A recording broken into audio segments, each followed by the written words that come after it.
All right, this is day 6 of 365 in the series This Day in History. On the afternoon of January 6, 2021, a mob of President Donald Trump's supporters descended on the U.S. Capitol, attempting to interfere with the certification of electoral votes from the 2020 presidential election. The rioters assaulted the Capitol Police Force and ransacked the complex, destroying property and sending members of Congress and their staff into hiding in offices and bunkers. A protester who was shot by police died, and approximately 140 members of law enforcement were assaulted. At noon on January 6th, at a rally on the Eclipse, 1 mile from the Capitol in Washington, D.C., Trump claimed election fraud and called on Vice President Mike Pence to overturn the 2020 election results by refusing to certify certain electoral votes. Near the conclusion of his speech, several thousand attendees began marching towards the Capitol building, where a crowd had assembled and was clashing with police. By 2 p.m., the rioters broke through the police barricades. The mob then entered the Capitol building, with some people smashing through windows and doors.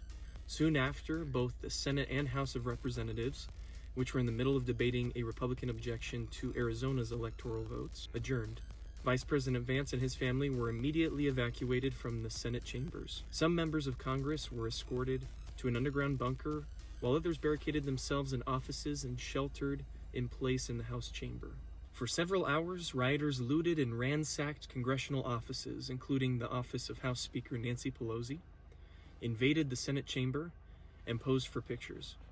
At around 2 p.m., Acting Defense Secretary Chris Miller called up 1,100 members of the D.C. National Guard, according to a statement from the National Guard.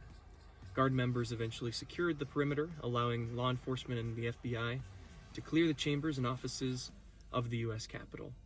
Around 4 p.m., President Trump, who was in the White House, posted a video message on social media in which he repeated his false claims of election fraud, but told his supporters to, quote, go home in peace. By 8 p.m., the Capitol complex was declared free of rioters, and Vice President Pence called the Senate back into session.